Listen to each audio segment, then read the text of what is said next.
Welcome back, everybody. It's been a while since we've done a Criterion hunting video. Anyways, point is, this is a very exciting time. I love the Criterion Sale and the collection. Great way to explore influential cinema. Of course, we're going to go stop by Barnes & Noble, but first, I went and I liquidated the shit out of my collection. I've got a ton of stuff here. We're going to trade in some Bluty Blues to Fallout games, get some credit, so that I have a little bit more spending money for the Crites. The Crites, you know, nothing wrong with getting rid of some trash to invest in some treasure. I like that. You have anything in mind you're going to pick up? The No Doubters, if it's there, the Before trilogy, that'll be priority number one. Other than that, though, it's kind of a crapshoot of like 20 titles I want to get and me just, you know, narrowing it down to like 4 or 5. So yeah, that's true. Shallow Grave with Danny Boyle, that's probably another for sure one. But True. Or from Danny Boyle. I might go a little ham, thinking maybe 7. We'll see what happens. I'm going to spend $200. All right. We'll see if that happens by the end of this video. Probably won't. I have buyer's remorse, so I don't know if I want to deal with that today.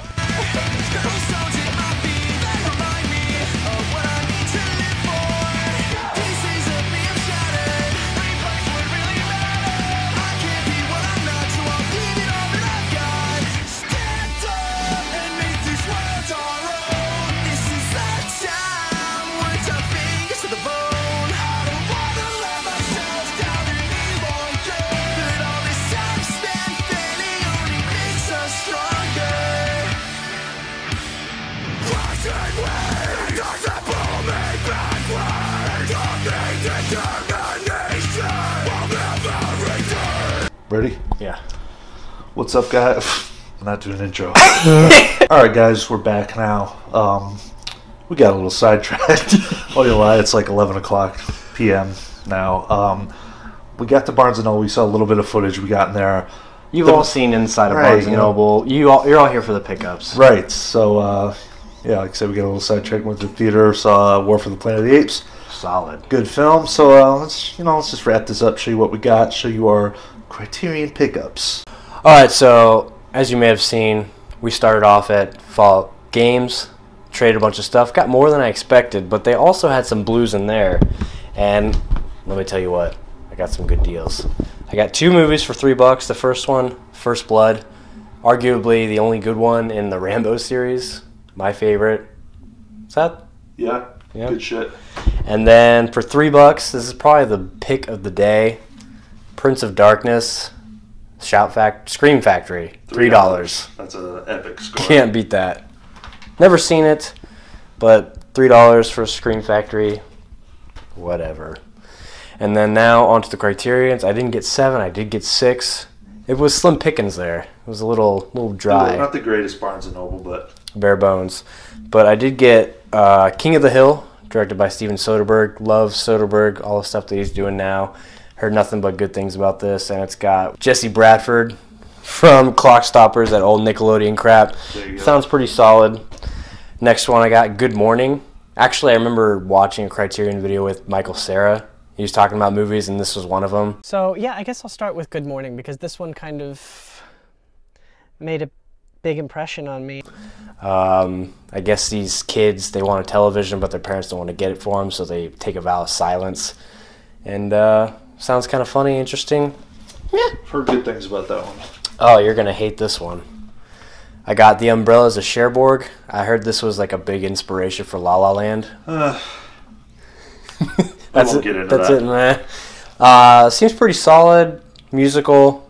Really great production design and costume design from what I hear. Yeah, don't pick up Paris, Texas, but whatever. To each their own. One day. La Haine.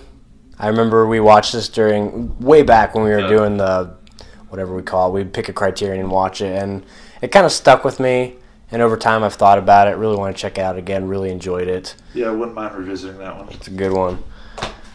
And then this one I just recently heard about. It's called Overlord. So basically it's the story of a guy who goes to battle during D-Day, but they work in footage of the real life battle. So it's like narrative with real life battle to make a story. Nice. Yeah. And then the last one, getting right through these. Short and sweet, man. Yeah. A Man Escaped. I mean, it's basically that. It's like a suspenseful jailbreak, and they call it one of the best suspenseful jailbreaks of all time. Really reminded me of Shawshank in that description. 1956 film. Sounds interesting. Always down to try something new in the Criterion Collection. Good selections, man. Thanks. Okay, so at the beginning of the video, I told you guys the one thing I really wanted. Almost didn't find it. I had like one copy. It's not a little bit of a fit. I did track it down. I've never seen such a fit from a grown man. Hey, you know, this is what I wanted. This is the Before trilogy, Richard Linklater. Old Linky is one of my favorites. You know, if not my favorite director. This trilogy is masterful. When this got the announcement, you know, a few months back or whenever they first were talking about it, I was so fucking. Actually, it was probably more like a year now at this point. Probably more like a year now. But these movies are fucking great. You know, a fantastic trilogy that really demonstrates, you know, Richard Linklater's use of time, which is perfect. Can't recommend this enough. Next one I got, classic film. I actually just saw this for the first time a couple months ago. Fucking loved it, so wanted to grab it on the sale. The Graduate. Man, this movie's great. This is one that, you know, every so often I watch a movie like this that I've heard about for years. I'm like, what took me so long, man? Why did it take me so long to get to this? Not much to say about it, but masterful. Really enjoyed this one. Then finally, an Ingmar Bergman film. Getting real deep, getting real cinephile over here. This is one that I've wanted to pick up for a long time. Every time the sale rolls around, I have it in my hands. I just never pull the trigger. Bergman, Seventh Seal. You know, I know a little bit about this movie. I know the concept, what it represents, but never tackled it. I don't know. It's one of those, you know, classic films that I just haven't seen yet. So, you know, the Criterions I like to blind buy. They're easy to get rid of if you don't like it. There's only been a couple that I really haven't enjoyed. So I don't hesitate taking a chance on films like this that I've heard great things about. So that's the Seventh Seal. Alright guys, that does it. Thank you for watching this Criterion Collection movie trip. Just kind of thrown together, you know. I think it turned out alright though. Got some good pickups. Stay tuned for more content. Like, comment, subscribe. Let us know down below what you think of any of these titles. Thanks for watching. Peace.